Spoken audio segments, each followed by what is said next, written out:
Beh, intanto un appuntamento, come diceva lei, estremamente importante, direi anzi che va verso una sorta di consolidamento. La Regione fa la sua parte, nel senso che ritiene che sia una delle iniziative nella quale possiamo dialogare di economia e avere uno sguardo e una vocazione per il nostro territorio, forse addirittura oltre i nostri confini. Si parla di grandi temi, dall'infrastruttura, alle piattaforme logistiche, alla cultura, ai temi che in qualche modo stanno segnando anche questo ultimo scorcio del 2015, inizio 2016, con dati economici positivi, un export che anche nella nostra regione va bene. Ovviamente ci sono anche degli eventi esterni che sono favorevoli, gli interventi della BCE, il calo del costo del petrolio, però diciamo che siamo una regione che guarda con grande interesse anche allo sviluppo economico dei prossimi anni. Per questo creiamo competenze, qualificazioni professionali e cerchiamo di fare di Udine il centro nel quale appunto si parli di economia. Presidente, sta per partire per Teheran, parrebbe quasi una sfida del Friuli Venezia Giulia in quel contesto così caldo, a cercare di fare affari.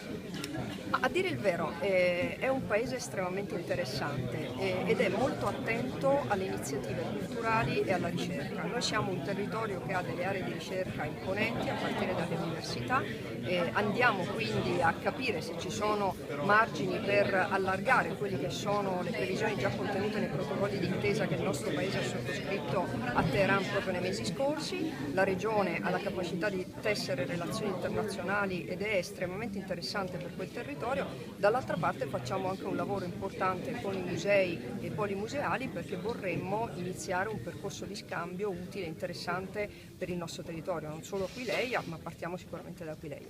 Presidente, il boom di occupazione, no?